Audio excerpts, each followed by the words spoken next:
நாம எல்லாருக்குமே வாழ்க்கையில சின்ன வயசுல இருந்து நிறைய ஆசை கனவெல்லாம் இருக்கும். காலப்போக்குல அது ஒரு பெரிய லிஸ்டா கூட மாறி இருக்கும். கண்டிப்பா அந்த லிஸ்ட்ல ஒரு சொந்த வீடு, நமக்கான கனவு வீடும் ஒரு ஆசையா இருக்குங்க எல்லாத்துக்கும். ஏன் எனக்கும் இருக்கு, உங்களுக்கும் கண்டிப்பா இருக்கும். அப்படிதான் நம்ம பார்க்க போற படத்தோட ஹீரோ ஹீரோயினுக்கும் ஒரு கனவு இருக்கு, சொந்த வீடு, அவங்களுக்கான தனி வீடுன்னு. அந்த கனவை அடையிறதுக்கு எந்த ஒரு புருஷன் பொண்டாட்டியும் யோசிக்காத ஒரு பிளானை யோசிப்பாங்க, அதை செயல்படுத்தவும் செய்வாங்க. அப்படி அது என்ன பிளான், அந்த பிளான் படி அவங்க வீட வாங்கினாங்களா இல்லையான்றத ரொம்ப காமெடியாவும் கடைசி எமோஷனலாவும் கொண்டு போயிருக்க கதை தான் சாரா ஹச்கே சாரா பச்கேன்னு 2023ல வெளிவந்த ஒரு ஹிந்தி படம். படம் ஆரம்பத்துல இருந்து கடைசி வரையும் ரொம்ப காமெடியாவும் என்டர்டைனிங்காவும் இருக்கும். கண்டிப்பா இந்த படம் உங்களுக்கு ரொம்ப பிடிக்கும் நம்புறேன். அப்படியே போற போக்குல ஒரு லைக்கையும் தட்டி விட்டுருங்க. அப்பதான் இந்த மாதிரியான அருமையான படம் இன்னும் நிறைய பேரை சென்றடையும். சரி, நம்ம கதைக்குள்ள போயிருவோமா? இந்த படத்தோட ஸ்டார்டிங் சீன்லயே ஹீரோ ஹீரோயினையும் அவங்க குடும்பத்தையும் தாங்க காட்டுவாங்க. இன்னைக்கு அவங்களுக்கு 2வது கல்யாண நாள். அதனால கல்யாண நாளை குடும்பத்தோட சேர்ந்து கேக் வெட்டி கொண்டாடிக்கிட்டு இருக்காங்க. கேக் ரொம்ப டேஸ்டா இருக்குன்னு வீட்ல இருக்க எல்லாரும் வாங்கி வாங்கி சாப்பிட்டுக்கிட்டு இருப்பாங்க. குடும்பத்தோட எல்லாரும் ஜாலியா என்ஜாய் பண்ணிட்டு இருக்கும்போது ஹீரோவோட ஃப்ரெண்டு ஒரு பொண்ணு இருப்பா. அவ கேக்க வெட்டி ஹீரோவுக்கும் ஹீரோயினுக்கும் வாழ்த்தெல்லாம் சொல்லி ஊட்டி விடுவா. அவ ஊட்டி விடுறது நம்ம ஹீரோயினுக்கு கொஞ்சம் ஜலசா தான் இருக்கு. இப்படி கல்யாண நாள் கொண்டாட்டம் எல்லாம் ஒரு பக்கம் நல்லா போய்கிட்டு இருக்கும் போது பக்கத்து வீட்டுல இருக்க நம்ம ஹீரோவோட ஃப்ரெண்டும் அந்த இடத்துக்கு வருவாரு. அவரை பத்தி சொல்லணும்னா அவர் ஒரு வக்கீல், குறிப்பா புருஷன் பொண்டாட்டிக்கு நடுவுல டைவர்ஸ் வாங்கி கொடுக்கற வக்கீல். அவர் அவரோட அருமை பெருமையெல்லாம் சொல்லிக்கிட்டு இருக்கும்போது திடீர்னு நம்ம ஹீரோ கூப்பிட்டு, என்னடா எப்போல இருந்து உங்க குடும்பத்துல இருக்க எல்லாரும் முட்டை சாப்பிட ஆரம்பிச்சீங்கன்னு கேக்குறாரு. இதை கேட்டதும் ஹீரோ உட்பட மொத்த குடும்பத்துக்கும் பெரிய ஷாக்கு. ஏன்டா இவன் இப்படி சொல்றான்னு ஹீரோ அந்த கேக்கு கொண்டு வந்த பாக்ஸ் திரும்பி பார்த்தா அதுல முட்டை சேர்த்துதான் இந்த கேக்க செஞ்சிருக்காங்கன்றதுக்கு அடையாளமா ரெட் கலர்ல ஒரு புளிய வச்சு அதை சுத்தி ஒரு கட்டத்தை போட்டிருப்பாங்க. அந்த சிம்பலை பார்த்ததும் இன்னும் குடும்பத்துல இருக்க எல்லாரும் குவாக்குவான்னு வாந்தி எடுக்காத குறைதான். எல்லாரும் நம்ம ஹீரோவையும் ஹீரோயினையும் போட்டு திட்ட ஆரம்பிச்சிருவாங்க. இவங்கெல்லாம் இப்படி நடந்துக்கிறதுக்கு காரணம் என்னன்னா, நம்ம ஹீரோவோட குடும்பம் ஒரு நான்வெஜ் சாப்பிடாத பண்டித குடும்பம். அதனாலதான் அந்த கேக்ல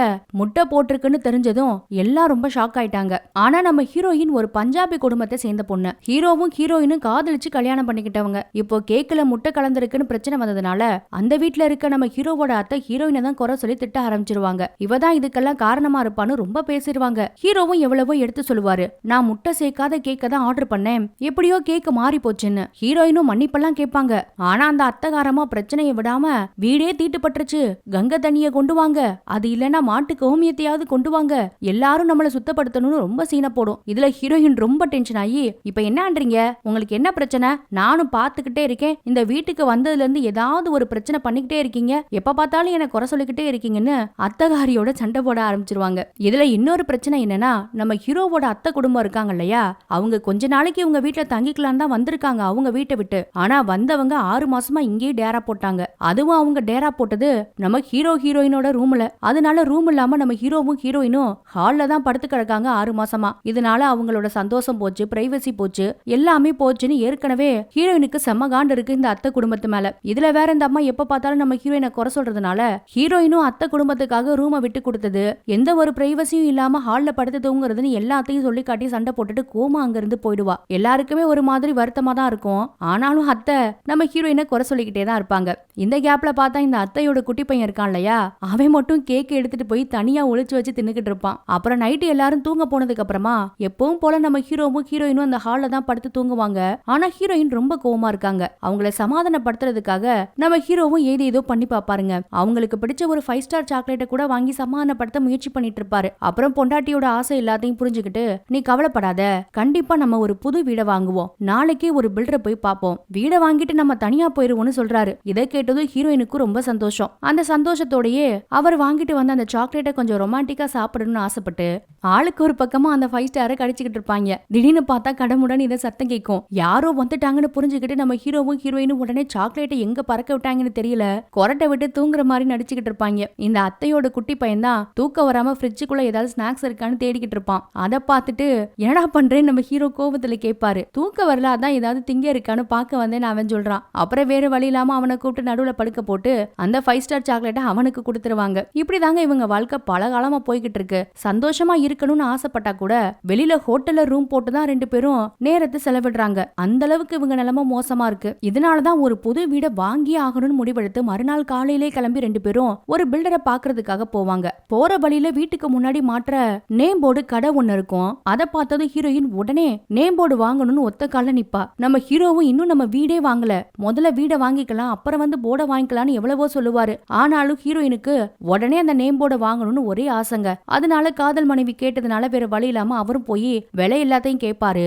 ஆனா விலை ஒவ்வொன்னும் 5000, 3000, 4000 சொல்லுவாங்க. அவருக்கு பக்குன்னு இருக்கும். நம்ம ஹீரோ பேசிக்கலாவே ரொம்ப ஒரு கஞ்ச பிசினாரி தான். ஆனாலும் ஹீரோயினுக்கு வேணும், அவங்களுக்கு பிடிக்குதுன்னா எவ்வளவு வேணா செலவு பண்ணுவாரு. அப்புறம் ஹீரோயின் ஒரு போர்டை சூஸ் பண்ணுவாங்க. அதோட விலை 5000. இதை கேட்டதும் ஹீரோவுக்கு ஷாக்கு. அப்புறம் அவங்களுக்கு பிடிச்சிருக்கிறதுனால அதையே ஆர்டர் கொடுத்துட்டு அந்த பில்டரை பார்க்க போவாங்க. அங்க போனா ஒரு அம்மா வந்து ஜூஸ் வேணுமான்னு கேட்கும். ஹீரோயின் நாகரிகமா இருக்கட்டும்னு வேணான்னு சொல்லிடுவாங்க. ஆனா ஹீரோ ஃப்ரீயா கிடைக்குதுன்னு வாங்கி கபக் கபக்குன்னு குடிப்பாரு. அப்புறம் அந்த பில்டர் வந்ததும் வீட்டை பத்தி விசாரிப்பாங்க.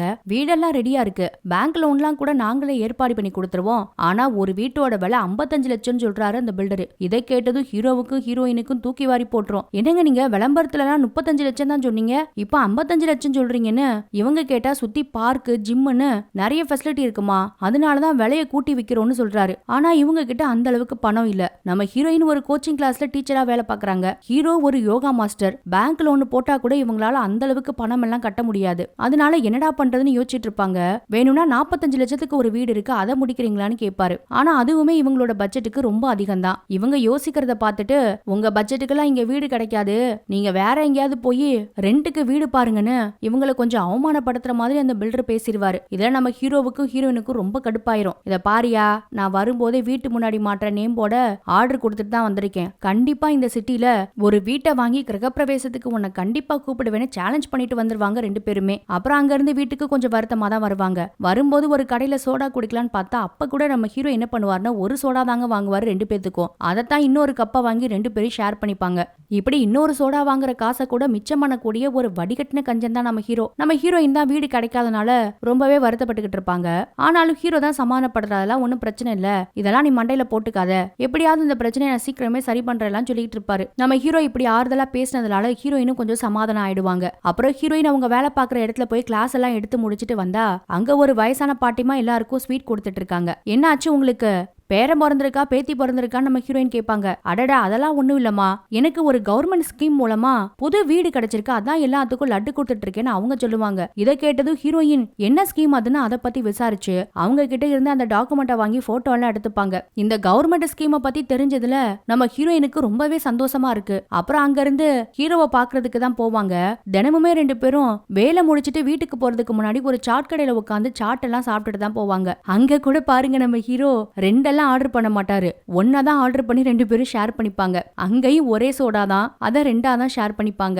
எப்பவும் போல ஜாலியா ஷேர் பண்ணி சாப்பிட்டுட்டு இருக்கும்போது ஹீரோயினும் இந்த கவர்மெண்ட் ஸ்கீமை பத்தி நம்ம ஹீரோ கிட்ட சொல்லுவாங்க. நாம வேணா இதுக்கு அப்ளை பண்ணலாமான்லாம் கேக்குறாங்க. ஆனா ஹீரோவை என்னாலாம் கவர்மெண்ட் ஆபீஸ்க்குலாம் ஏறி இறங்க முடியாது, அதெல்லாம் வேண்டாம், உனக்கு என்ன இப்போ தனியா ஒரு வீடு இல்ல அதானே பிரச்சனை, நாம வேணா கொஞ்ச நாளைக்கு ஒரு வீடை வாடகைக்கு பிடிச்சிட்டு தனியா போகலாம்னு சொல்றாரு. ஆனா ஹீரோயினுக்கு இதை கேட்டதும் ரொம்ப கோவம் வந்துடும். எத்தனை வருஷத்துக்கு இப்படி வாடகைக்கோ இல்ல ரெண்டுக்கோ இருக்கிறது, 2 வருஷம் 3 வருஷம் நம்ம குழந்தைங்க பிறந்தா அவங்க எந்த வீட்டுல வளருவாங்க, அவங்க எல்லாம் நல்ல ஸ்கூல்ல படிக்க வைக்க வேணாம், இந்த ஏரியாவே சொல்ல போனா எனக்கு பிடிக்கல, முதல்ல வேற ஒரு நல்ல ஏரியால சொந்த வீடு வாங்கி குடி போகணும்னு நினைக்கிறேன், அது என்ன பெரிய தப்பான்னு ரொம்ப சண்டை போட ஆரம்பிச்சிருவாங்க. அப்புறம் சந்தோஷமா இருக்கணும்னு ஆசைப்பட்டா கூட ஹோட்டலுக்கு போய் தான் ரூம் போட்டு கொஞ்சம் நேரத்தை செலவிடுற மாதிரி இருக்கு, இந்த அளவுக்கு நான் உங்களை கல்யாணம் பண்ணிக்கிட்டு கஷ்டப்பட்டேன்னு ரொம்ப புலம்ப ஆரம்பிச்சிருவாங்க. இதெல்லாம் கேட்டது ஹீரோவும் சரி சரி நிறுத்து, நீ சொன்னபடி நானும் கவர்மெண்ட் ஆபீஸுக்கு போறேம்மா, இதை பத்தி விசாரிக்கிறேன்னு சொல்லி அவங்கள சமாதானமும் படுத்திடுவாரு. அப்புறம் மறுநாளே அவங்க சொன்ன அந்த ஆபீஸுக்கு போய் அந்த ஸ்கீமை பத்தி விசாரிப்பாருங்க. அவங்களும் உங்களுக்கு சொந்த வீடு இருக்காங்கன்னு முத கேட்பாங்க. ஆமா இருக்கு, எங்க அப்பாவுக்கு ஒரு சின்ன வீடு இருக்குன்னு சொல்றாரு நம்ம ஹீரோ. அப்பனா உங்களால இந்த ஸ்கீமுக்கு அப்ளை எல்லாம் பண்ண முடியாதுங்க, உங்களுக்கு வீடெல்லாம் கொடுக்க மாட்டோம், நீங்க கிளம்பலான்னு சொல்லிடுவாங்க ஹீரோவை பார்த்து. இவரும் ஏங்க அது ரொம்ப குட்டி வீடுங்க, எனக்கு தானே நான் வீடு கேட்டு வந்திருக்கேன், ஏதாவது ஒரு வழி இருந்தா பார்த்து பண்ணுங்கன்னு கேட்பாரு அந்த ஆபீசர் கிட்ட. இத பாரியா, உனக்கு இந்த ஸ்கீம் மூலமா வீடு வேணும்னு நினைச்சேன்னு வச்சுக்கோ, நீ வீடு இல்லாத ஒரு பரம ஏழையா இருக்கணும், வேணா செத்து போய் மறு ஜென்மத்துல அப்படி பிறந்து வா, அப்ப வேணா உனக்கு தரோன்னு சொல்லி திட்டி அனுப்பி விட்டுறாரு. அவர் ஒரு நேர்மையான ஆபீசர் போல.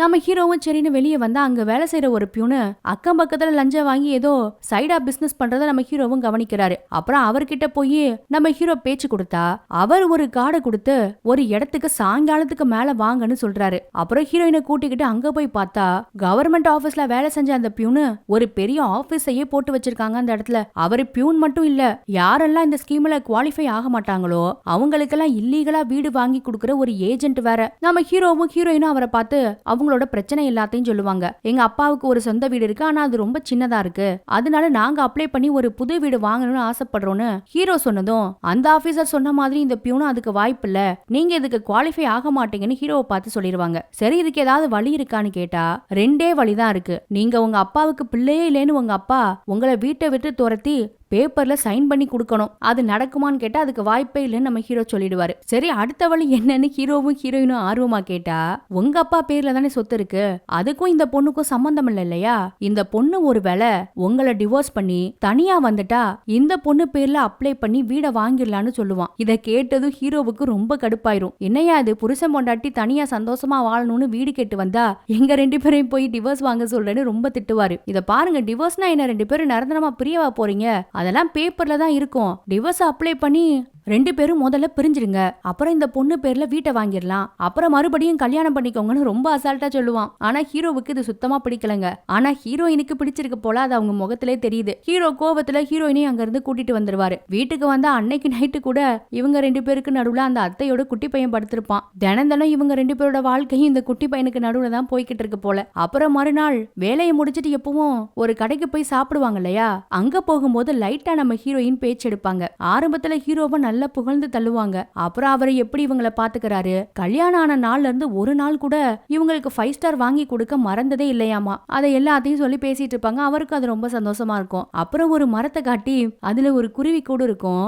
அதை பத்தி பேச ஆரம்பிக்கும் போது நம்ம ஹீரோவுக்கு ஒன்னும் புரியாது. அவர் அந்த மரத்துக்கு கீழே இருக்க மெனு போர்டு பாத்துக்கிட்டு இருப்பாரு. அதை பார்த்து என்ன இப்படி கொள்ள வேலை விக்கிறாங்களேன்னு பேசிட்டு இருப்பாரு. அப்புறம் அந்த அம்மா தலையில அடிச்சுட்டு ஒழுங்கா மேல பாரியா, ஒரு குருவி காக்காவுக்கு கூட தனி வீடுன்னு ஒண்ணு இருக்கு, நமக்குன்னு ஒரு வீடு வேண்டாம், அவர் சொல்ற ஐடியா எனக்கு பிடிச்சிருக்கு, நம்ம ரெண்டு பேருக்குள்ளேயும் காதல் இருக்கு, டிவோர்ஸ்ன்றது பேப்பர்ல தானே இருக்க போது, நாம என்ன நிரந்தரமா பிரியவா போறோம், அந்த ஏஜென்ட் சொன்னதை ட்ரை பண்ணி தான் பாப்போமே, ஒருவேளை வீடு கிடைச்சிட்டா அது எவ்வளவு பெரிய விஷயம்னு ஹீரோ கிட்ட எடுத்து சொல்லுவாங்க. அது மட்டும் இல்லாம இதை பத்தி ஏற்கனவே ஹீரோவோட பக்கத்து வீட்டு ஃப்ரெண்டு ஒரு வக்கீல் இருப்பார் இல்லையா, அவர்கிட்ட பேசிட்டதா வேற சொல்லுவாங்க. அப்புறம் என்ன செய்யறது, ஹீரோயின் இந்த அளவுக்கு உறுதியா ஆசைப்படுறாங்க. அதனால ஹீரோவும் வேற வழி இல்லாம அவங்களை கூட்டிக்கிட்டு மறுநாளை கோர்ட்டுக்கு போவாருங்க. அங்க பார்த்தா வெளியில எல்லா புருஷன் பொண்டாட்டியும் சண்டை போட்டுட்டு தான் இருப்பாங்க. இதெல்லாம் பார்க்கும்போது இவங்களுக்கு ரொம்ப ஒரு மாதிரி வித்தியாசமா இருக்கும். அப்புறம் அந்த ஃப்ரெண்டு கூட ஹீரோவுக்கு எல்லாத்தையும் எடுத்து சொல்லி சமாதானப்படுத்துவாரு. நீங்க ரெண்டு பேரும் உருகி உருகி காதலிக்கிறீங்க, சந்தோஷமா இருக்கீங்க, பேப்பர்ல தான் டிவோர்ஸ் இருக்க போகுது, எல்லாத்தையும் நான் பாத்துக்கிறேன்னு வக்கீல் ஃப்ரெண்டும் ஹீரோ கிட்ட உறுதியா சொன்னதுனால அவருக்கும் இப்போ இந்த பிளான் ஓகேன்னு படுதுங்க.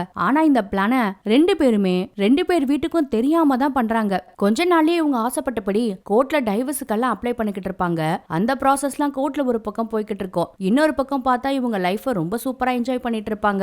இதுக்கு நடுவுல நம்ம ஹீரோவும் ஹீரோயினும் ஒரு நாள் வீட்டுக்கு முன்னாடி மாட்டுறதுக்கு ரெண்டு பேர் பேரை போட்டு ஒரு நேம் போர்டு ஆர்டர் பண்ணிருப்பாங்க இல்லையா, அதுவும் ரெடியாகி வந்துரும். அதை பார்த்ததும் ஹீரோயினுக்கு ரொம்பவே பிடிச்ச பேரும் ரொம்ப சந்தோஷப்படுவாங்க. அப்புறம் அந்த இடத்துல சீனை கட் பண்ணா வீட்டுல நம்ம ஹீரோயின் ஹீரோவுக்கு தலையில எண்ணெய் வச்சு மசாஜ் எல்லாம் பண்ணிட்டு இருப்பாங்க. ரெண்டு பேரும் இப்படி ஒரு பக்கம் ஜாலியா இருக்கும் போது வீட்டுல உள்ள அத்தையோட குட்டி பையன் இவங்க ரூம்ல இருந்து ஏதோ ஒரு ஃபைல தூக்கிட்டு ஓடுவாங்க. அது என்னன்னு இவங்க அப்பா கவனிக்கல. இன்னொரு பக்கம் பார்த்தா அவன் அதை படிக்க முயற்சி பண்ணிக்கிட்டு இருப்பான். அதுக்குள்ள அவன் கிட்ட இருந்து அதை வாங்கி நம்ம ஹீரோவோட மாமா பாத்துருவாரு. பார்த்தா அது நம்ம ஹீரோயினோட டிவோர்ஸ் ஃபைல். அவங்க ரெண்டு பேரும் கோர்ட்ல டிவோர்ஸுக்கு அப்ளை பண்ணிருப்பாங்க இல்லையா, அந்த அப்ளிகேஷன் டாக்குமெண்ட் எல்லாமே அதுல இருக்கும். அதை பார்த்ததும் மாமாவுக்கு ஷாக்கு. உடனே அவரு அதிர்ச்சியாகி நிக்கிறத பார்த்துட்டு ஹீரோவோட அம்மா என்ன இப்படி சில மாதிரி நிக்கிற தம்பின்னு அவரை பார்த்து சிரிப்பாங்க. ஐயோ அக்கா, இது என்னன்னு தெரியுமா, விவாகரத்து பேப்பர்னு சொன்னதும் உடனே அந்த அம்மா வேக வேகமா நம்ம ஹீரோவோட அப்பா கிட்ட ஓடி போய், ஏங்க நீங்க இப்படி பண்ணலாமா, உங்களை கல்யாணம் பண்ணும்போது எனக்கு 15 வயசு தான்,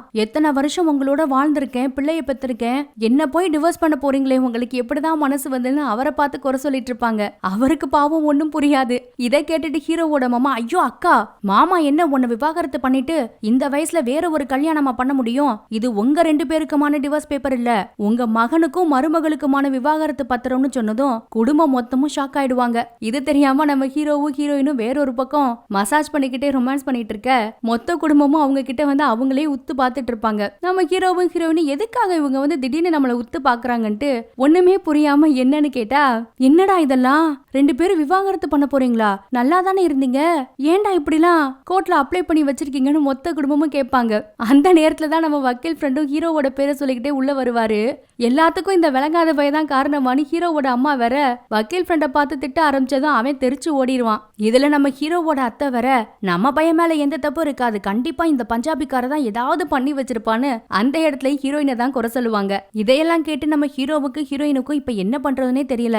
வீடு வாங்கணும்ன்றதுக்காக பொய்யா விவாகரத்து பண்ற மாதிரி நடிக்கிறோன்னு அவங்க முன்னாடி எல்லா உண்மையும் சொல்லவும் முடியல. அதனால வேற வழி இல்லாம மாறி மாறி 2 பேரும் குறை சொல்லி செம்மையா சண்டை போடுற மாதிரி நடிப்பாங்க. மொத்த குடும்பத்துக்கும் இது பெரிய ஷாக்கு தான். ஏடா இது கொஞ்ச நேரத்துக்கு முன்னாடி தான் மசாஜ் பண்ணி கொஞ்சிக்கிட்டு இருந்தாங்க, இப்ப திடீர்னு இப்படி கண்ணாபினான்னு திட்டிக்கிறாங்களேன்னு எல்லாரும் விலகி விட பாப்பாங்க.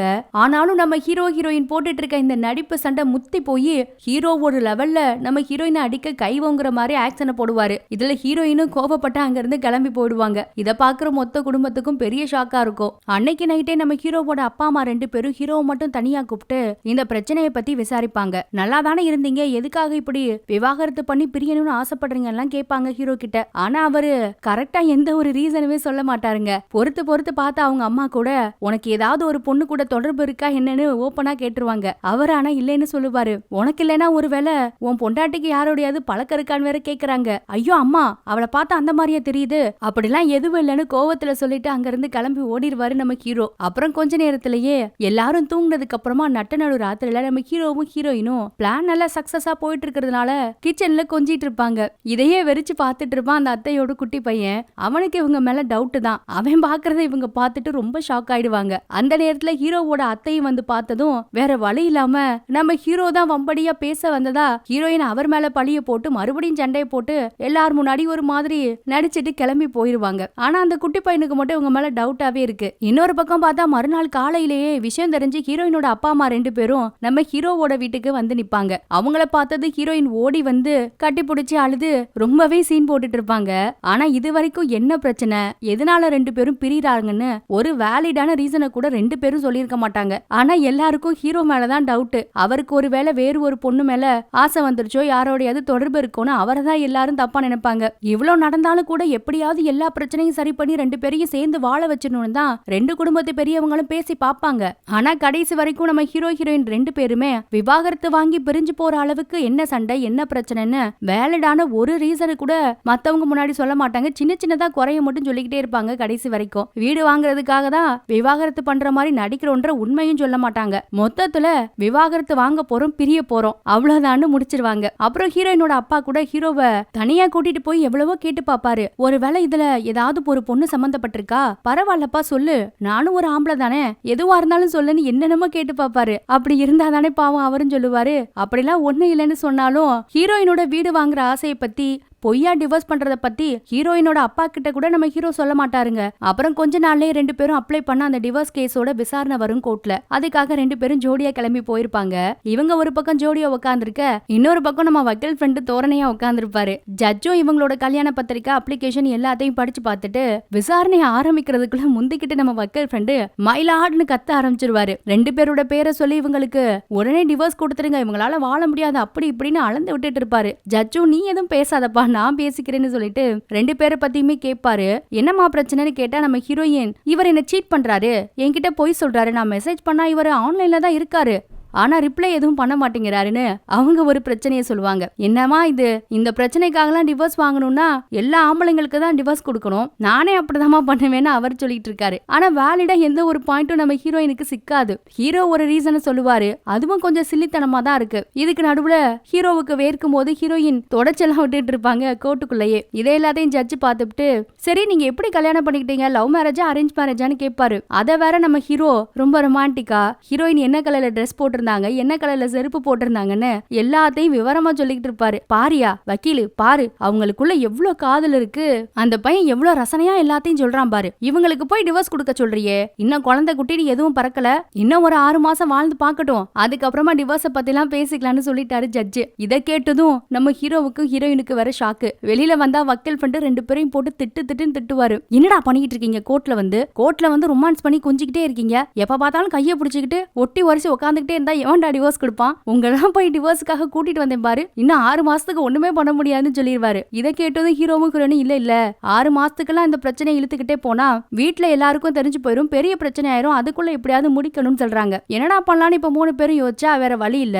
இவங்களுக்கு வீடு வாங்குறதுக்கு ஒருத்தன் ஐடியா கொடுத்திருக்கான் இல்லையா, அந்த ஏஜென்ட்டே போய் பார்க்கலாம்னு அவனையும் போய் பாப்பாங்க. அவன் 2 வழி சொல்லுவாங்க. இந்த பிரச்சனையை கேட்டுட்டு, உனக்கு சீக்கிரமா டிவோர்ஸ் வேணும்னா உன் புருஷன் மெடிக்கலி அன்ஃபிட்னு ஒரு சர்டிபிகேட்டை வாங்கி கோர்ட்ல கொடுத்துருமா, உடனே உனக்கு டிவோர்ஸ் கொடுத்துருவாங்கன்னு சொல்றான். ஆனா அதை பண்ற அளவுக்கு நம்ம ஹீரோயினுக்கும் ஹீரோவுக்கும் மனசு இல்ல. சரி, அடுத்த யோசனை என்னன்னு கேட்டா, உன் புருஷனுக்கு வேற ஒரு பொண்ணு கூட பழக்கம் இருக்கு, உன்னை ஏமாத்துறான்னு கோர்ட்ல நிரூபிச்சிரு, சாம்பிளுக்கு ஏதாவது போட்டோ வீடியோன்னு கோர்ட்ல மட்டும் கொடுத்து பாரு, உடனே உனக்கு டிவோர்ஸ் கொடுத்துருவாங்கன்னு சொல்லுவாரு.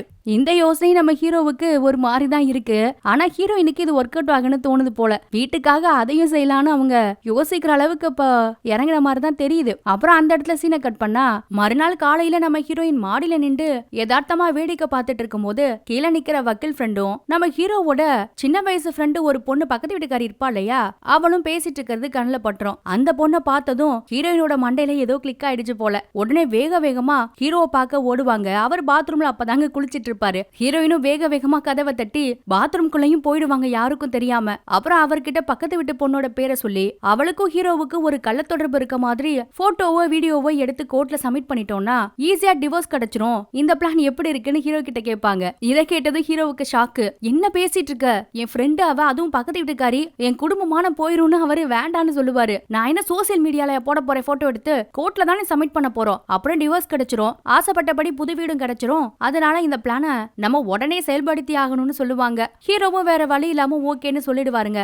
அப்புறம் ஹீரோயின் வெளியே வந்தா அத்தையோட குட்டி பையன் ஹீரோயின் பாத்ரூம்ல இருந்து வெளியில வரதையே பாத்துட்டு இருப்பான். உள்ள ஹீரோ வேற இருப்பாரா, அவனுக்கு ஏதோ சந்தேகம் வந்துருச்சு இவங்க மேல. ஆனாலும் அந்த இடத்துல ஹீரோயின் அவர்கிட்ட சண்டை போற மாதிரி ஆக்சனை போட்டுட்டு ஓடிடுவாங்க. என்னடா எப்ப பார்த்தாலும் எங்க பின்னாடியே சுத்துறன்னு ஹீரோ அவனை அடிக்க போவாரு. பார்த்தா சைட்ல கிச்சனுக்குள்ள இருந்து அத்தை எட்டி பாப்பாங்க. அவங்க முன்னாடி எப்படி பையன் அடிக்க முடியும், அதனால இவர் வேற வழி இல்லாம பாத்ரூம்குள்ள ஓடிடுவாரு. அந்த இடத்துல சீனை கட் பண்ணா மறுநாளே நம்ம ஹீரோ பக்கத்து வீட்டு பொண்ண பார்க்குக்கு வர சொல்லிருக்காரு. ஹீரோயின் சொன்ன பிளான ஒர்க் அவுட் பண்றதுக்காக தான். அந்த பொண்ணுக்கும் ஹீரோவோட பார்க்குக்கு வந்ததுல ரொம்ப சந்தோஷமா இருக்கும். ஒரு ரொமான்டிக் பார்வையோட எப்பவுமே நம்ம ஹீரோவை பார்த்துட்டே இருப்பா. சின்ன வயசுல இருந்து நம்ம ஹீரோ மேல அந்த பொண்ணுக்கும் ஒரு பிரியம் இருக்குதான். எப்படா சான்ஸ் கிடைக்கும் நினைச்சிருப்பா போல. இப்போ ஹீரோவே பார்க்குக்கு கூப்பிட்டது அவளுக்கு ரொம்ப ஜாலியா இருக்கு. 2 பேரும் உட்காந்து பேசிட்டு இருப்பாங்க.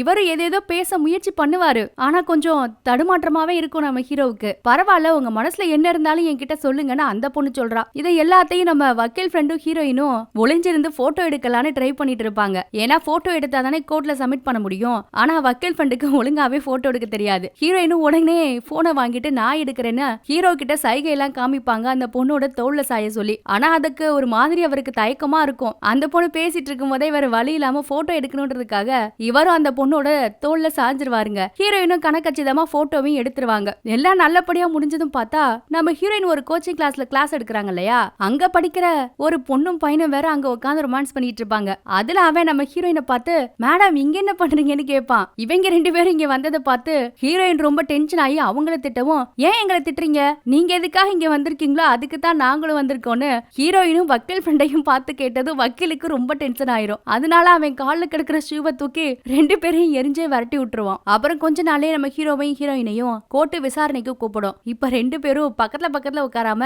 வேற பக்கம் உட்கார்ந்துருப்பாங்க. ஹீரோயின் எடுத்த போட்டோ எல்லாத்தையுமே கோர்ட்ல சப்மிட் பண்ணிருக்காங்க. அதை ஜட்ஜ் பார்த்துட்டு இருக்கும்போது நம்ம வக்கீல் ஃப்ரெண்டு சும்மா இருக்க மாட்டாம மயிலாடு கத்துவாரு. இதுல அந்த ஜட்ஜுக்கு ஹார்ட் அட்டாக்கே வர மாதிரி இருக்கும். ஏயா கத்துற, அமைதியா பேசுன்னு சொல்லுவாரு. பாத்தீங்களா அந்த போட்டோவெல்லாம், எப்படியாப்பட்ட ஏமாத்துக்காரனா இருக்கான், வேற ஒரு பொண்ணு கூட பார்க்ல ரொமான்ஸ் பண்ணிட்டு இருக்கான், இப்படிப்பட்டவன் கூட எப்படி இந்த பொண்ணு வாழ முடியும், உடனே டைவர்ஸ கொடுங்கன்னு கத்துவான் நம்ம வக்கீல் ஃப்ரெண்டு. ஜட்ஜும் எல்லாத்தையும் கேட்டுட்டு என்னப்பா அதெல்லாம் உண்மையான்னு நம்ம ஹீரோவை கேட்டா அவரும் உண்மைன்னு தான் சொல்லுவாரு. ஹீரோயினும் பதிலுக்கு இப்படிப்பட்ட துரோகியோட என்னால வாழ முடியாதுன்னு சொல்றாங்க. வக்கீல் ஃப்ரெண்டு தான் 10 ரூபாய்க்கு நடிக்க சொன்னா 100 ரூபாய்க்கு அந்த இடத்துல நடிச்சு தள்ளிக்கிட்டு இருப்பான். நீதி வேண்டும் என் கட்சிக்கார பொண்ணுக்கு உடனே இந்த இடத்துல நீதி கிடைக்கணும், இந்த பையன் கிட்ட இருந்து டிவோர்ஸ் கிடைச்சே ஆகணும்னு என்னென்னமோ பில்டப் பண்ணிட்டு இருப்பான் நம்ம வக்கீல் ஃப்ரெண்டு. எல்லாத்தையும் கேட்டுட்டு அந்த போட்டோஸ் எல்லாம் பார்த்துட்டு ஒரு வழியா ஜட்ஜும் 2 பேருக்கும் விவாகரத்தும் கொடுத்துருவாருங்க. இந்த தீர்ப்பை சொன்னதும் நம்ம ஹீரோயினும் அவ்வளோ சந்தோஷப்படுவாங்க. 2 பேரும் ஆடி பாடி கட்டி பிடிச்சு கோர்ட்லயே கொண்டாடி தீத்துருவாங்க. வக்கீல் ஃப்ரெண்ட் எல்லாம் டான்ஸ் ஆடி கொண்டாடுவாரு அந்த தீர்ப்பை. இதெல்லாம் பார்க்க கோர்ட்ல இருக்க எல்லாத்துக்கும் வித்தியாசமா இருக்கும். இவங்க 2 பேருக்கும் இப்ப விவாகரத்து ஆயிட்டதுனால ஹீரோயினோட அப்பா அம்மா ஹீரோயினை ஹீரோவோட வீட்ல இருந்து கூப்பிடுறதுக்காக வந்திருப்பாங்க. ஆனா இவங்களுக்கு விவாகரத்து ஆனதுல குடும்பத்து ஆளுங்களுக்கு ரொம்ப வருத்தமா தான் இருக்கு. என்னதான் வீட்டுக்காக ஹீரோயின் இதெல்லாம் பண்ணா கூட மாமனார் மாமியார் எல்லாம் கட்டி பிடிச்சு ரொம்ப அழுவாங்க பிரிவை நினைச்சு. அப்புறம் பிளான் எல்லாம் சக்சஸ் ஆயிடுச்சு இல்லையா? கார்ல ஏறினதும் மாடியில நிக்கிற நம்ம ஹீரோவை பார்த்து கண்ணடிப்பாங்க ஹீரோயின். அவரும் பிளான் எல்லாம் நல்லா போயிட்டு இருக்க சந்தோஷத்துல கண்ணடிப்பாரு ஹீரோயினை பார்த்து. இத வீட்டுல இருக்க அத்தையோட குட்டி பையன் பார்த்துட்டு அங்க பாருங்க அவங்க 2 பேரும் கண்ணடிச்சுக்கிறாங்க, இவங்க 2 பேரும் நடிக்கிறாங்கன்னு கத்துவான். அதுக்குள்ள ஹீரோ அங்க இருந்து மறைஞ்சு ஓடி போயிருவாரு. ஹீரோயின் விவாகரத்தை வாங்கி இப்படி வீட்டுக்கு கிளம்பி போறத பக்கத்து வீட்டுக்காரையும் பாக்குறா. அவளுக்கு ரொம்ப சந்தோஷமா இருக்கும். நம்ம ரூட் கிளியர் ஆயிடுச்சுன்னு ஹீரோவோட ஈஸியா சேர்ந்துடலான்னு நினைக்கிறா போல. ஆனா இவங்க 2 பேரும் இப்படி பொய்யா நடிக்கிறது பாவம் அவளுக்கு தெரியல. அந்த இடத்துல சீனை கட் பண்ணா நம்ம ஹீரோயினோட ஃபேமிலியை காட்டுறாங்க. அவங்க அப்பா அம்மா இருக்கிறது பஞ்சாப்ல. ஆனா ஹீரோயின் இங்க தானே வேலை பார்த்துட்டு இருக்காங்க.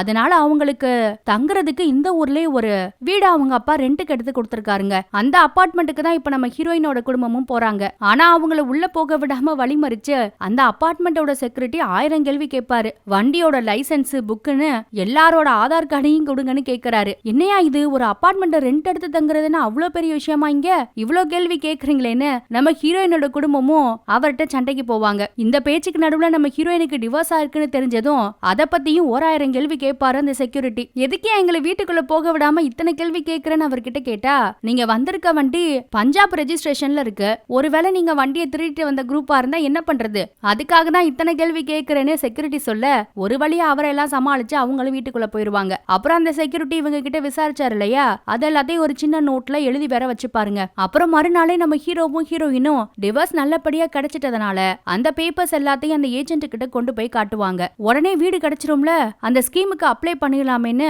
ரொம்ப சந்தோஷமா கேட்பாங்க. அந்த ஏஜென்ட்டும் எல்லாமே பக்காவா தான் இருக்கு, ஆனா நீங்க ஆரம்பத்துல ஒரு 4 லட்சம் ரூபாய் லஞ்சமா கொடுக்கணும்னு சொல்றான். இதை கேட்டது ஹீரோவுக்கு ஷாக்கு. என்னது 4 லட்சமா? யோ, வீடு கிடைக்கணும்ன்றதுக்காக நாங்க 2 பேரும் டிவோர்ஸே வாங்கியிருக்கோம்யா, இப்ப வந்து 4 லட்சம் லஞ்சம் கேக்குறேன்னு நம்ம ஹீரோ ஒரு பக்கம் டென்ஷன் ஆகி கத்த, 45 லட்சம் மதிப்புள்ள வீட உங்களுக்கு 25 லட்சத்துக்கு இந்த ஸ்கீம்ல வாங்கி கொடுக்கறேன், ஒரு 4 லட்சம் லஞ்சம் வாங்க மாட்டேனா?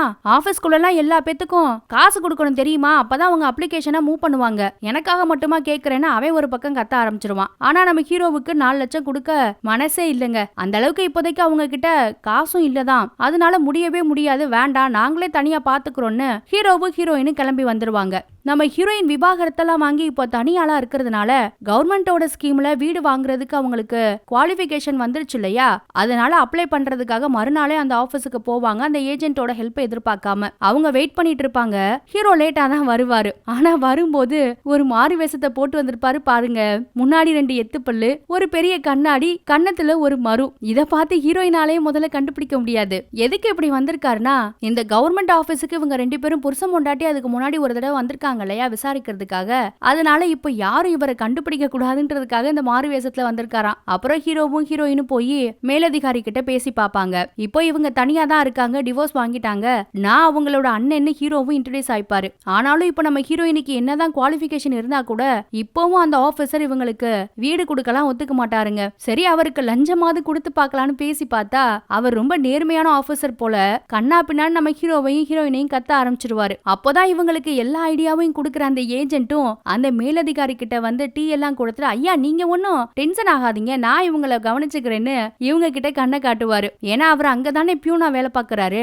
அப்புறம் ஹீரோவையும் ஹீரோயினையும் வெளியில கூட்டி வந்து, என்னப்பா என்னால மட்டும்தான் இதெல்லாம் சாதிக்க முடியும், அதை புரிஞ்சுக்கோங்க, நானே உங்களுக்கு இப்பயும் எல்லாத்தையும் பண்ணி கொடுக்குறேன், நான் கேட்ட பணத்தை மட்டும் கொடுத்துருங்கன்னு சொல்லுவாரு. இப்ப இவங்களுக்கும் வேற வழி இல்ல, அதனால ஓகேன்னு சொல்லிடுவாங்க. அப்புறம் ஹீரோயினை மட்டும் உள்ள கூட்டிட்டு போய் எல்லா ப்ரொசீஜரையும் அவன் பக்காவா முடிச்சு கொடுத்துருவாங்க. நல்லபடியா அப்ளை பண்ணதுனால ஹீரோவுக்கும் ஹீரோயினுக்கும் ரொம்ப சந்தோஷமா இருக்கும். கொஞ்ச நாளே வீடு கிடைச்சிருமான்னு ஏஜென்ட் நம்பிக்கையா சொல்லி அனுப்புறாரு நம்ம ஹீரோயின் கிட்ட. அப்புறம் நம்ம ஹீரோயின் அங்க இருந்து அவங்க தங்கி இருக்க வீட்டுக்கு ஹீரோ தான் கூட்டிட்டு வந்து விடுவாரு 2 வீலர்ல. அப்போ செக்யூரிட்டி பார்த்துட்டு, என்னமா உனக்கு டிவோர்ஸ் ஆயிடுச்சுன்னு சொன்ன, யாரு என்னன்னு 1000 கேள்வி கேட்பாரு. 2 பேருக்குமே பதறும். டிவோர்ஸ் ஆயிடுச்சு, புருஷன்னு சொல்ல முடியாது, அதனால ஹீரோ அண்ணன்னு சொல்லிடுறாரு. அப்புறம் இவரோட ஐடி கார்டுன்னு என்னென்னத்தையோ கேட்பாரு அந்த செக்யூரிட்டி. இவங்க 2 பேரும் இந்த செக்யூரிட்டி எப்படா சமாளிக்க போறோம்னு முழிச்சிட்டு இருப்பாங்க.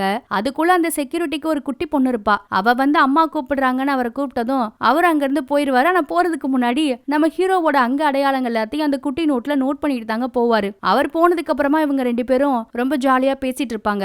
இப்ப 2 பேரும் பிரிஞ்சிருக்காங்க இல்லையா, அதனால லவ் பண்ண காலத்துல பிக்கப் பண்ணது டிராப் பண்ணதுன்னு அதெல்லாம் ஞாபகத்துக்கு வரும். அப்புறம் அதை பத்தி எல்லாம் கொஞ்ச நேரம் பேசிட்டு இருப்பாங்க. அப்புறம் ஹீரோயின் நம்ம ஹீரோ கிளம்புறதுக்கு முன்னாடி ஒரு முத்தத்தை கொடுத்து அவரை ரொம்ப சந்தோஷமா அனுப்பி வைக்கிறாங்க. நம்ம ஹீரோவுக்கு இது ரொம்பவே சந்தோஷமா இருக்கும். அப்புறம் 2 பேரும் யாருக்கும் தெரியாம நைட் எல்லாம் வீடியோ கால் பேசுறது, போன் பேசிட்டே இருக்கிறதுன்னு ஒரு லாங் டிஸ்டன்ஸ் ரிலேஷன்ஷிப்ல ரொம்ப ஜாலியா இருப்பாங்க. இதுக்கு நடுவுல அந்த ஏஜென்ட்டுக்கு கொடுக்க வேண்டிய பணத்தை வேற ரெண்டு பேருமே கொஞ்சம் கொஞ்சமா ஏற்பாடு பண்ணிட்டு இருப்பாங்க. அவங்க வேலை செய்யற இடத்துலயும் நம்ம ஹீரோ அங்கங்க பணத்தை ஏற்கனவே சேர்த்து வச்சு ஒளிச்சு வச்சிருப்பாரு. அதையெல்லாம் கூட எடுத்துட்டு இருப்பாரு. அப்புறம் மொத்த பணத்தையும் ஏஜென்ட் கிட்டையும் கொடுத்துட்டாங்க. இப்ப எல்லாம் பக்காவா ரெடி ஆயிருச்சு. வீடு கிடைக்கிறது ஒண்ணு மட்டும் தான் மிச்சம். இதுக்கு நடுவுல நம்ம ஹீரோவோட யோகா கிளாஸ் இருக்கு இல்லையா, அதுல அந்த பக்கத்து வீட்டு பொண்ணு ஜாயின் பண்ணிடுவா. அவ வேற போகும்போது வரும்போதும் ஹீரோவை பார்த்து லுக்கு விட்டுட்டே இருப்பா. ஹீரோவுக்கு ரொம்ப பயமா இருக்கும், இதெல்லாம் எங்க போய் முடிய போகுதோன்னு. யோகா கிளாஸ்ல கூட அவகிட்ட எப்படியாவது நிலைமைய சொல்லி புரிய வைக்கலாம், உன்கிட்ட நான் அந்த மாதிரி எண்ணத்துல பழகல பேசல அன்னைக்குன்னு சொல்லலான்னு முயற்சி பண்ணிட்டு இருப்பாரு.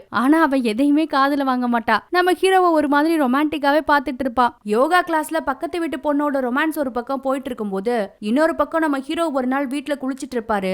அப்போ அவருக்கு கோபின்ற நம்பர்ல இருந்து கால் வந்துட்டே இருக்கும். அதை பார்த்ததும் அத்தையோட குட்டி பையன் போன் எடுத்துக்கிட்டு ஓடி வருவான். உங்களுக்கு கோபின்னு யாரோ கால் பண்றாங்கன்னு கத்திக்கிட்டே. அது வேற யாரும் கிடையாது, நம்ம ஹீரோயின் தான். அவங்க நம்பர் தான் அந்த பேர்ல சேவ் பண்ணி வச்சிருப்பாரு ஹீரோ. குளிச்சிட்டு இருந்தவர் இதை கேட்டதும் டேடே போன் அட்டன் பண்ணிடாதடா, நான் உடனே வந்துறேன்னு சொல்லிட்டு துண்டை கட்டிட்டு அறக்க பறக்க ஓடி வருவாரு போனை வாங்குறதுக்காக. போனை வாங்கினவரு வாங்கின கையோட மாடிக்கும் ஓடுவாரு நம்ம ஹீரோயின் கிட்ட பேசுறதுக்காக. இதை எல்லாத்தையும் மொத்த குடும்பமும் கவனிச்சுட்டே இருப்பாங்க.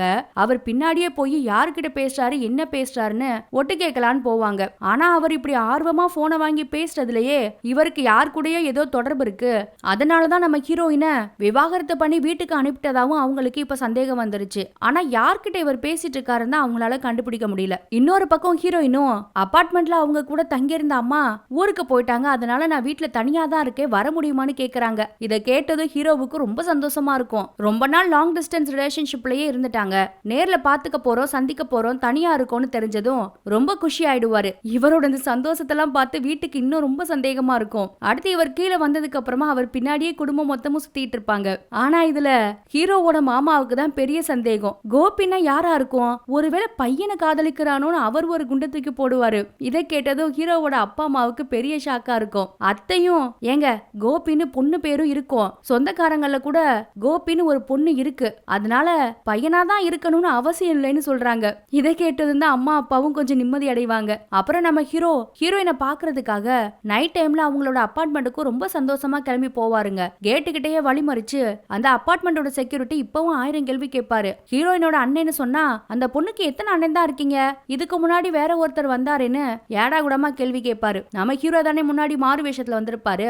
அட நான் தான் அது, நான் ஒரு நாடக கம்பெனில வேலை பாக்குறேன், அன்னைக்கு நேர மாறு வேஷத்துல நாடகம் போட்டுட்டு இருந்ததுல இருந்து கிளம்பி வந்துட்டேன்னு ஏதேதோ சொல்லி சமாளிச்சுட்டு நம்ம ஹீரோவும் போயிடுவாருங்க. ஹீரோயினோட வீட்டுக்கு போனா அங்க ஹீரோயின் நம்ம ஹீரோவோட டிஷர்ட்டை போட்டுட்டு ரொம்ப ரொமான்டிக்கா அவருக்காக காத்துட்டு இருப்பாங்க. ரொம்ப நாள் கழிச்சு பாக்குறாங்க இல்லையா, அப்புறம் ஜாலியா ரெண்டு பேரும் ஒண்ணு பண்ணுமா கொஞ்சம் சந்தோஷமா பேசி சிரிச்சுக்கிட்டு அந்த நைட்டை ரொம்ப ஜாலியா கழிப்பாங்க. ரொம்ப நாளைக்கு அப்புறம் இப்பதான் சேர்ந்து 5 ஸ்டார் எல்லாம் சாப்பிடுறாங்க. அப்புறம் மறுநாள் காலையில கோச்சிங் கிளாஸ்க்கு போகணும்னு ஹீரோயின் ஒரு பக்கம் கிளம்ப, ஹீரோ ஒரு பக்கம் குளிக்கலான்னு போய் குளிச்சுட்டு எல்லாம் வந்துருவாரு. ஹீரோயின் குளிக்க போன நேரத்துல வீட்டு கதவை யாரோ தட்டுவாங்க. ஹீரோ தான் போய் கதவை திறக்கிறாரு. யாருன்னு பார்த்தா இவங்க ஒரு ஸ்கீம்ல வீடுக்கு அப்ளை பண்ணிருக்காங்க இல்லையா, அதுக்கு வெரிஃபிகேஷனுக்காக கவர்மெண்ட்ல இருந்து ஒரு ஆபீசர் வந்திருப்பாரு. அந்த ஆபீசரை உள்ள வந்து நம்ம ஹீரோயினை தான் கேட்பாரு. அவங்க குளிக்கிறாங்கன்னு சொன்னதும் அப்ப நீங்க யாருன்னு கேட்டா ஹீரோவுக்கு என்ன சொல்லணும்னே புரியல. ஏன்னா புருஷன் சொல்ல முடியாது இல்லையா, அதனால வாய் தவறி பிளம்பர்னு உளறிட்டாரு. அந்த ஆபீசருக்கு பிளம்பர்னு சொன்னது ஷாக்கா இருக்கும். ஏன்னா நம்ம ஆளு நிக்கிற கெட்டப் அப்படி ஒரு ஒயிட் பனியனும் கீழே துண்டும் தான் கட்டியிருப்பாரு. அவர் வித்தியாசமா பாக்குறத பார்த்துட்டு இவரும் வேக வேகமா உள்ள ஓடிடுவாருங்க. அதுக்குள்ள குளிச்சுட்டு நம்ம ஹீரோயின் வந்து ஃபைல் எல்லாத்தையும் எடுத்து காட்டி அவர் கேட்கிற கேள்விக்கெல்லாம் பதில் சொல்லிட்டு இருப்பாங்க. உனக்கு விவாகரத்தாயி எத்தனை நாள் ஆச்சுமான்னு கேட்டா 40 நாள் தான் ஆகுதாமா. இன்னும் அதுக்குள்ள இந்த ஸ்கீமுக்கு அப்ளை பண்ணிருக்கீங்கன்னு அவர் கொஞ்சம் ஆச்சரியமா தான் கேட்கிறாரு நம்ம ஹீரோயினை பார்த்து. இப்படி இவங்க பேசிட்டு இருக்கும் போது கரெக்டா அந்த இடத்துக்கு அந்த அபார்ட்மெண்டோட செக்யூரிட்டியும் வந்துருவாரு. ஏமா அவங்க அண்ணன் எங்க, அவர் வண்டியை கொஞ்சம் எடுக்க சொல்லுங்க, பார்க்கிங்ல கொஞ்சம் பிரச்சனையா இருக்குன்னு கத்திட்டு இருக்கான் அந்த ஆளு ஒரு பக்கம். இங்க நம்ம ஹீரோ பிளம்பர்ன்ற பேர்ல பாத்ரூம்குள்ள ஒளிஞ்சிருப்பாரு. ஹீரோயினுக்கு என்ன சொல்லணும்னே புரியல. அண்ணனா அவர்லாம் இங்க இல்லங்க, காலையிலே கிளம்பி போயிட்டாருன்னு ஏதேதோ சமாளிப்பாங்க. இதுக்குள்ள நம்ம ஹீரோ பாத்ரூம்ல நம்ம ஹீரோயினோட அம்மா டை வச்சிருப்பாங்க இல்லையா, அதை எடுத்து மூஞ்சில தடவிக்கிட்டு வேக வேகமா வெளியில ஓடி வராரு. மேடம் ஹீட்டர்ல காயில் புகஞ்சிருச்சு மேடம்னு பிளம்பர் மாதிரி பேசிட்டு ஓடி வருவாரு. அவரை பார்த்ததும் செக்யூரிட்டிக்கு ஷாக்கு. செக்யூரிட்டி யார் என்னன்னு விசாரிக்கிறதுக்குள்ள நான் பிளம்பரை இங்க ரிப்பேர் பண்ண வந்தேன்னு சொல்லிட்டு ஹீரோ ஓடியே போயிருவாருங்க அங்க இருந்து. ஹீரோயினுக்கு அப்பதான் அப்பாடான்னு இருக்கும். அப்புறம் மூஞ்சில அந்த கறி எல்லாத்தையும் தொடச்சுக்கிட்டு வீட்டுக்கு வந்தா பக்கத்து வீட்டுக்காரி இங்க குடும்பத்தோட மாப்பிள்ளை கேட்டு வந்து உட்கார்ந்துருக்கா. அவங்க ஒரு முஸ்லீம் குடும்பம் வேற. அம்மா அப்பா ஹீரோ உள்ள வந்ததுமே ஏடா இது உனக்கு விவாகரத்தாயி 40 நாள் தான் ஆகுது, அதுக்குள்ள மாப்பிள்ளை எல்லாம் கேட்டு வந்திருக்காங்க உன்ன.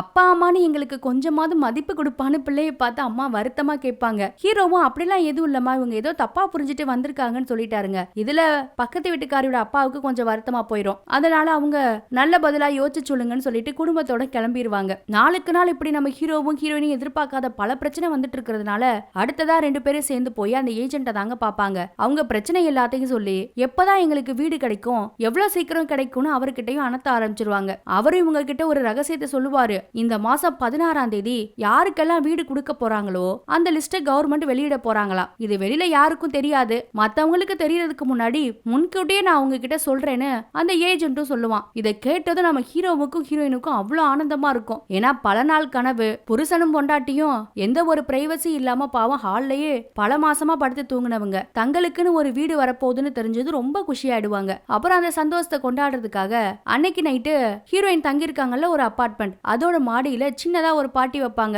அதுல பெருசா யாரும் இருக்க மாட்டாங்க. நம்ம ஹீரோ ஹீரோயின் அந்த வக்கீல் ஃப்ரெண்ட் இருக்காரு இல்லையா, 3 பேர் மட்டும் தான் ஜாலியா பேசி ட்ரிங்க்ஸ் எல்லாம் பண்ணிட்டு இருப்பாங்க. அப்பதான் நமக்கு இன்னொரு விஷயத்தை காட்டுவாங்க. அங்க ஒரு செக்யூரிட்டி கார்டு வேலை பாக்குறாரு இல்லையா, அவருக்குன்னு சொந்தமா வீடே இல்லைங்க. அந்த அபார்ட்மெண்டோட மாடியில தான் அவர் ஒரு டென்ட் மானி போட்டு குடும்பத்தோட தங்கிட்டு இருப்பாரு. அங்கேயே சமைச்சு சாப்பிட தூங்கன்னு அந்த டென்ட்லயே தான் வாழ்றாங்க மொத்த குடும்பமும். இத பார்த்ததும் நம்ம ஹீரோ ஹீரோயினுக்கு கூட கொஞ்சம் வருத்தமா இருக்கும். ஏன் இப்படி இருக்கீங்கன்னு கேட்டா, கிராமத்துல இருந்து நாங்களும் நல்லா வாழணும் தான் இங்க வந்தோம், ஆனா இங்க வாடகை எல்லாம் ரொம்ப அதிகமா இருக்கு, அதனால எங்களுக்கு கட்டுப்படி ஆக மாட்டேங்குது. நானும் இங்க செக்யூரிட்டியா வேலை பாக்குறேன், என் பொண்டாட்டி இங்க இருக்க பல வீட்டு வேலை செஞ்சு கொஞ்சம் சம்பாதிக்கிறா, அதனாலதான் இன்னும் வாடகை வீட்டுக்கு போகாம ரெண்டுக்கோ இல்ல சொந்தமா ஒரு வீடை வாங்குறதுக்காக பணத்தை சேமிக்கிறோம், அதனாலதான் இங்க டென்ட் போட்டு தங்கி இருக்கோம்னு அவர் சொல்றாரு. அவர் கதையை அவர் சொல்லிட்டு போனதுக்கு அப்புறமா நம்ம ஹீரோவும் ஹீரோயினும் கொஞ்ச நேரம் தனியா நின்று கனவு வீடு கிடைக்க போறத நினைச்சு ரொம்ப சந்தோஷப்பட்டுக்கிட்டு இருப்பாங்க. இவங்க இப்படி சந்தோஷப்படுறத பார்த்துட்டு நம்ம வக்கீல் ஃப்ரெண்ட் இருக்கார் இல்லையா, அவரு வந்து உங்களை பார்க்கும்போது எனக்கும் கல்யாணம் பண்ணி டிவோர்ஸ் பண்ணிக்கிட்டு இதே மாதிரி ஒரு வாழ்க்கையை வாழணும்னு ரொம்ப ஆசையா இருக்குன்னு சொல்லிட்டு இருக்காரு. அப்புறம் 3 பேரும் நல்லா ஜாலியா பேசி சிரிச்சுப்பாங்க.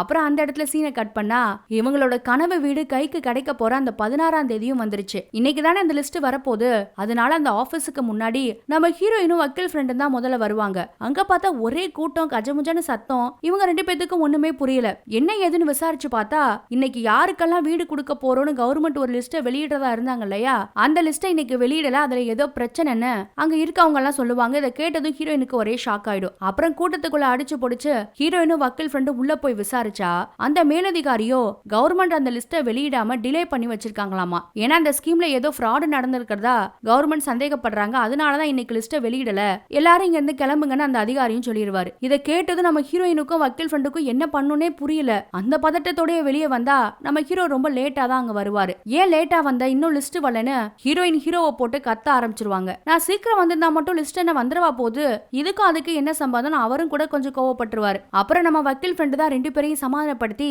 வாங்க நம்ம அந்த ஏஜென்ட்டை போய் பார்க்கலான்னு கூட்டிட்டு போவாரு. அங்க போனா அந்த ஏஜென்ட்டை போலீஸ் அரெஸ்ட் பண்ணிட்டு போவாங்க இந்த ஸ்கீம்ல ஃப்ராட் பண்ணதுக்காக. இத பார்த்ததும் ஹீரோ ஹீரோயினுக்கு தலையில இடி விழுந்த மாதிரி இருக்கும். இந்த ஏஜென்ட்டோட பேச்சு நம்பி 2 பேரும் விவாகரத்து பண்ணிட்டாங்க, பிரிஞ்சிருந்துட்டாங்க.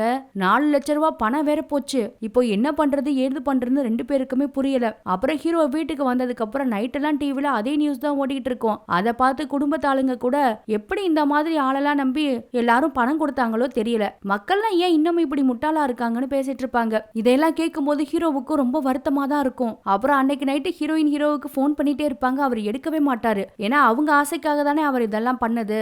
இப்ப பணமும் போச்சு, வீட்டுக்கு தெரிஞ்சா பெரிய வெக்கக்கேடா வேற போயிடுமேனு ரொம்ப ஒரு மாதிரி கில்ட்டா இருப்பாரு. அவங்க பல தடவை போன் பண்ணுவாங்க, இவர் ஒரு வழியா எடுத்துறாரு. அவங்க போன் எடுத்ததுமே நம்ம பேசாம எல்லாத்தையும் 2 வீட்டு ஆளுங்க கிட்டையும் சொல்லிடலாமா, அவங்க ஏதாவது நமக்கு ஹெல்ப் பண்ண வாய்ப்பு இருக்குல்லன்னு சொல்றாங்க. ஆனா ஹீரோவுக்கு இது நல்ல ஐடியாவா படல. உன்னோட ஆசையாலதான் இப்ப பணம் போச்சு, விவாகரத்து வாங்கி பிரிஞ்சு வேற வாழ்ந்துட்டு இருக்கோம், உனக்காக தான் நான் எல்லாத்தையும் பண்ணேன், தயவு செஞ்சு யாருக்கிட்டையும் எதையும் சொல்லிடாத, கொஞ்சம் யோசிக்கலாம், டைம் கொடுன்னு அவரும் சொல்றாரு. அவங்க பேசுறதுக்குள்ள கோபத்துல போனை வேற வச்சிருவாருங்க. அவங்க திரும்ப கால் பண்ணாலும் எடுக்க மாட்டாரு. அப்புறம் மறுநாள் காலையில அவர் வீட்டுல தனியா இருக்கும் போது பக்கத்து வீட்டுக்கார பொண்ணு இருக்கா இல்லையா, அவ பிஸ்கட் பண்ணேன்னு சொல்லி எடுத்துட்டு வந்து நம்ம ஹீரோவுக்கும் கொடுப்பா. அவ மறுபடியும் வீட்டுக்கு வரும்போது நம்ம ஹீரோவுக்கும் அவளை கஷ்டப்படுத்திட்டமேனு கொஞ்சம் வருத்தமா தான் இருக்கு. அதனால அவகிட்ட சாரி எல்லாம் கேட்பாரு. என்னால இப்போதைக்கு உன்கிட்ட விலைக்கு சொல்ல முடியாத விஷயங்களை எல்லாத்தையும், ஆனா கண்டிப்பா ஏன் நான் அப்படி நடந்துக்கிட்டேன்றத ஒரு நாள் உனக்கு புரிய வைப்ப, என்ன மன்னிச்சிடுன்னு மன்னிப்பெல்லாம் கேட்டுட்டு இருக்காரு. அந்த பொண்ணு இதெல்லாம் கேட்டுட்டு அதெல்லாம் ஒன்னும் பிரச்சனை இல்ல, நம்ம 2 பேரும் சின்ன வயசுல இருந்து ஃப்ரெண்டா இருக்கோம், இனிமேலும் அப்படியே இருந்துட்டு எடுத்துட்டு போவோன்னு கூலா சொல்லிடுவாங்க. இப்படி ரெண்டு பேரும் நார்மலா பேசிட்டு இருக்கும்போது திடீர்னு ஹீரோயின் அந்த இடத்துக்கு வந்துருவாங்க. அவங்களுக்கு இவங்க ரெண்டு பேரையும் வீட்டுல ஒன்னா பார்த்ததும் செம்ம ஷாக் ஆயிடும். நீங்க என்னடி பண்ற?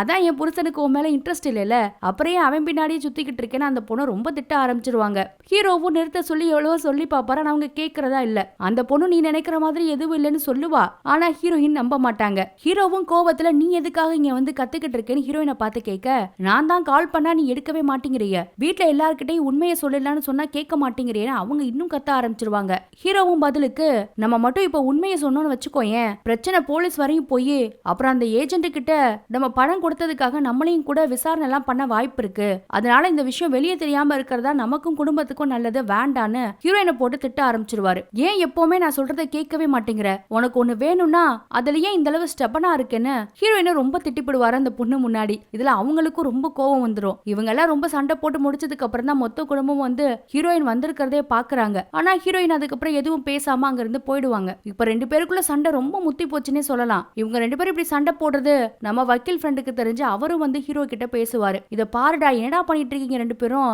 பொய்யா ஒரு விவாகரத்தை பண்ண போய் இப்ப அதுவே நிஜமாயிடும் போலயே. நான் இது வரைக்கும் 107 பேருக்கு டிவோர்ஸ் வாங்கி கொடுத்திருக்கேன், நீங்க தான் 108வது கேஸ். ஆனா யார்கிட்டயுமே இந்த மாதிரியான ஒரு உண்மையான அன்பை நான் பார்த்ததே கிடையாது. உங்களுக்குள்ள ஒரு உண்மையான அன்பும் காதலும் இருக்கு, தயவு செஞ்சு அதை விட்டுறாதீங்க. மறுபடியும் போய் எப்படியாவது பொண்டாட்டி கிட்ட பேசி சமாதானப்படுத்த பாருன்னு ஹீரோவுக்கு அட்வைஸ் எல்லாம் பண்ணுவாருங்க. அதை கேட்டதும் ஹீரோவுக்கும் கொஞ்சம் மனசு மாறிடும். அதனால ஹீரோயினை பாக்குறதுக்காக அவங்க தங்கி இருக்க அந்த அப்பார்ட்மெண்ட்டுக்கு போவாரு. மறுபடியும் அந்த செக்யூரிட்டி ஏடா உடமா பேசும்போது இவர் இப்ப டென்ஷனா இருக்காரு இல்லையா, அதனால இப்போதைக்கு எதுவுமே பேசாதீங்கன்னு கொஞ்சம் அவாய்ட் பண்ணுவாரு அவர்கிட்ட பேசுறத. அந்த நேரத்துல ஹீரோயினும் அவங்க கோச்சிங் சென்டர்ல வேலை பார்க்குற ஒரு சாரோட கார்ல வந்து இறங்குவாங்க. இத பார்த்ததும் ஹீரோவுக்கு செம்ம டென்ஷன் ஆயிடும். ஏன்னா அந்த சார் கொஞ்சம் நம்ம ஹீரோயினை எப்படியாவது கரெக்ட் பண்ண முடியுமான்னு அப்பப்ப ட்ரை பண்ற ஒரு ஆளு தான். அவன் கூட எதுக்கு இவ வந்து கார்ல இறங்குறான்னு ரொம்ப கோவப்படுவாரு. ஹீரோயின் கிட்ட இதை பத்தி சத்தம் போட்டா அவங்க ரொம்ப கோவத்துல இருப்பாங்க. நீ என்ன நல்லா வாழ வைக்கிறேன்னு போய் சொல்லி ஏமாத்தி கல்யாணம் பண்ணி என்ன மோசம் பண்ணிட்டேன்னு கண்ணா பின்னான்னு பேசிடுவாங்க ஹீரோவை. உன்னால என் சந்தோஷத்தை எப்பவுமே நிறைவேற்ற முடியாது, ஏன் ஒரு சோடா கூட உன்னால முழுசா எனக்கு வாங்கி தர முடியாது, பாதியை தான் வாங்கி ஷேர் பண்ணி கொடுப்ப, உன்ன மாதிரி ஒரு கஞ்சன் கூட நான் வாழணும்னு ஆசைப்பட்டதே தப்புன்னு கண்ணா பின்னான்னு பேசிடுவாங்க. பதிலுக்கு ஹீரோவோ, உனக்காக தானே நீ டிவோர்ஸுக்கெல்லாம் ஒத்துக்கிட்டேன், உன் ஆசை நிறைவேற்ற தானே இதை எல்லாத்தையும் பண்ணேன், அதுக்காக நான் நிறைய கடை வேற வாங்கி வச்சிருக்கேன்னு கத்துவாரு. ஹீரோயினும், நானும் தான் நிறைய கடை வாங்கி வச்சிருக்கேன், கல்யாணத்துக்காக போட்ட நகை எல்லாத்தையும் கூட இந்த ஸ்கீமுக்காக வித்துட்டேன், காதலிச்ச ஒன்ன வேற டிவோர்ஸ் வேற பண்ணிக்கிட்டேன், நான் இதெல்லாம் பண்ணலையா, நீ மட்டும் தான் தியாகம் பண்ணியான்னு கத்த ஆரம்பிச்சிருவாங்க. அந்த ஏஜென்ட், உங்க அப்பா கிட்ட இருந்து நீ பையன் இல்லைன்னு ஒரு பேப்பரை சைன் வாங்கிட்டு வாப்பா, பிரச்சனை முடிஞ்சிடும்னு முதல்ல சொல்லிருப்பாரு இல்லையா, அந்த ஆப்ஷனை நீ ஏன் சூஸ் பண்ணல, என்ன டிவோர்ஸ் பண்ணணும்னு சொன்னதும் அதை ஏன் சூஸ் பண்ண, உன்னால என்ன விட்டு கொடுக்க முடியும், ஆனா உன் குடும்பத்தையும் மத்தவங்களையும் விட்டு கொடுக்க முடியாது, அவ்வளவுதான் எல்லாம் முடிஞ்சு போச்சு, கிளம்புன்ற மாதிரி பேசிடுவாங்க. ஹீரோவும் ரொம்ப கோவத்துல ஆமா எல்லாமே முடிஞ்சு போச்சுன்னு அவர் ஒரு பக்கம் கிளம்புவாரு. இதுக்கு நடுவுல அந்த செக்யூரிட்டி தான் ரெண்டு பேரையும் சமாதானப்படுத்தலான்னு கொஞ்சம் முயற்சி பண்ண ட்ரை பண்ணுவாரு. ஹீரோ கிட்டையும் இப்ப எதுவும் பேசிக்க வேண்டாங்க, அவங்க ரொம்ப கோவமா இருக்காங்க போலன்னு தான் ஒரு வார்த்தை சொல்லுவாரு. ஹீரோயின் மேல கோவத்துல இருந்த நம்ம ஹீரோ சம்பந்தமே இல்லாம ஓங்கி அந்த செக்யூரிட்டியை ஒரு அறை கொடுத்துருவாருங்க. அவருக்கு கண்ணே கலங்கி போயிரும் பாவம். என்ன சார் நீங்க பொய் சொல்லிருக்கீங்க, பொய்யா கல்யாணம் பண்ணி பொய்யா விவாகரத்து பண்ணிருக்கீங்க போல, என்னையே இப்ப அடிக்கிறீங்க, ஒருவேளை என்ன அடிச்சா அவங்க பிரச்சனை தீர்ந்துரும்னா மறுபடியும் கூட அடிச்சுக்கோங்கன்னு ஒரு மாதிரி பேசவும் ஹீரோவுக்கு ரொம்ப கஷ்டமாயிடும். அதுக்கப்புறம் அங்க இருக்க முடியாம அவரும் கிளம்பி போயிடுறாரு. பொய்யா ஆரம்பிச்ச பிரிவு இப்ப நிஜத்திலே நடந்துருச்சுன்னு சொல்லலாம். ரெண்டு பேரும் மாறி மாறி ரொம்ப மிஸ் பண்ணிப்பாங்க, ரொம்ப அழுவாங்க. ஹீரோயின்லாம் ஹீரோவோட ஞாபகத்துல அந்த 5 ஸ்டார் சாக்லேட்டை வாங்கி அழுதுட்டே சாப்பிட்டுட்டு இருப்பாங்க. ஹீரோவாலையும் யோகாவெல்லாம் ஒழுங்கா பண்ண முடியாது, அவருக்கும் ரொம்பவே கஷ்டமா இருக்கு. இப்படி ரெண்டு பேரும் பிரிவுல வருத்தப்பட்டு இருக்கும் போது ஒரு நாள் நம்ம ஹீரோயினோட வீட்டுக்கு ஒரு லெட்டர் வரும். என்னடான பிரிச்சு பார்த்தா அந்த கவர்மெண்ட் ஸ்கீம் மூலமா அவங்களுக்கு வீடு கிடைச்சிருச்சு, அந்த வீட்டோட டாக்குமெண்ட் சாவின்னு எல்லாமே உள்ள இருக்கும். அதை பார்த்ததும் இப்ப அவங்களுக்கு பெருசா சந்தோஷமே கிடையாதுங்க. அம்மா அப்பா என்னன்னு வாங்கி பார்த்துட்டு ரொம்ப கொண்டாடுவாங்க, சந்தோஷப்படுவாங்க. அப்புறம் அம்மா அப்பா அந்த வீட்டை பார்க்கணும்னு பொண்ணையும் கூட்டிட்டு போவாங்க. அங்க போய் அந்த வீட்டை பார்த்தா ஹீரோவும் ஹீரோயினும் ஆசைப்பட்டிருப்பாங்க இல்லையா, அதை விட இந்த வீடு ரொம்ப சூப்பராவே இருக்கும். ஆனா நம்ம ஹீரோயினால தான் முழுசா சந்தோஷப்பட முடியாது அந்த இடத்துல. அப்புறம் வேகமா அழுதுகிட்டு அந்த பேப்பர்ஸையும் சாவியையும் வாங்கிட்டு அம்மா அப்பாவையும் கூட்டிக்கிட்டு ஹீரோவோட வீட்டுக்கு தான் போவாங்க. அங்க போனா ஹீரோ இன்னும் கோமா தான் இருப்பாரு போல.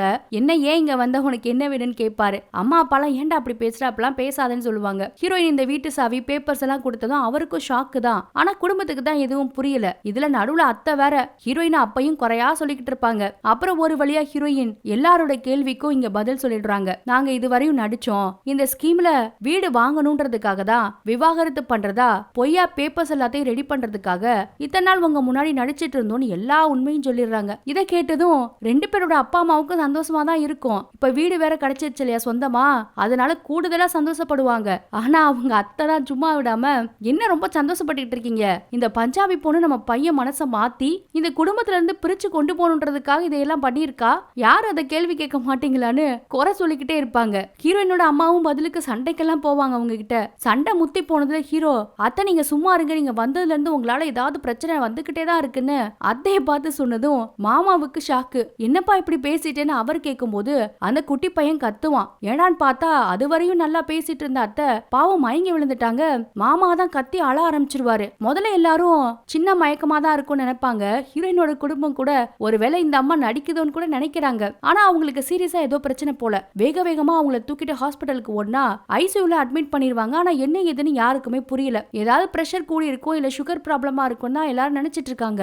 ஆனா மாமா தான் ரொம்ப அழுவாரு. பொண்டாட்டி பக்கத்துல இருக்கணும்னு சொல்லிட்டு இருக்காரு. அவ கண்ணு முழிச்சா என்ன தேடுவான்னு அழுதுட்டு இருக்காரு. அப்பதாங்க டாக்டர் வந்து ஒரு பெரிய உண்மையை சொல்லுவாரு. அவங்களுக்கு லிவர்ல 70% டேமேஜ் ஆயிடுச்சாமா. உடனே லிவர் டிரான்ஸ்பிளான்டேஷன் பண்ணணும், அதுக்கெல்லாம் ஏற்பாடு பண்ணிட்டீங்களான்னு மாமாவை பார்த்து கேக்குறாரு. இதை கேட்டதும் எல்லாருக்கும் ஒரே ஷாக்கா இருக்கும். உடனே அதுக்கெல்லாம் ஏற்பாடு பண்ணுங்கன்னு சொல்லிட்டு டாக்டரும் போயிருவாரு. என்ன மாமா இது சின்ன பிரச்சனையா இருக்கும்னு நினைச்சோம், இதெல்லாம் ஏன் நீங்க எங்க கிட்ட சொல்லலன்னு எல்லாரும் கேட்பாங்க மாமா கிட்ட. அப்பதான் அவர் சொல்லுவாரு, அவங்களோட 1.5 வருஷ ட்ரீட்மெண்ட்டுக்காக தான் அவங்களோட பூர்வீக வீட்டை வித்துட்டு ட்ரீட்மெண்ட் எல்லாம் பண்ணிட்டு இருந்தாராமா. வீடு இல்லாததுனால நம்ம ஹீரோவோட வீட்லயும் அதனாலதான் தங்கி இருந்திருக்காங்க.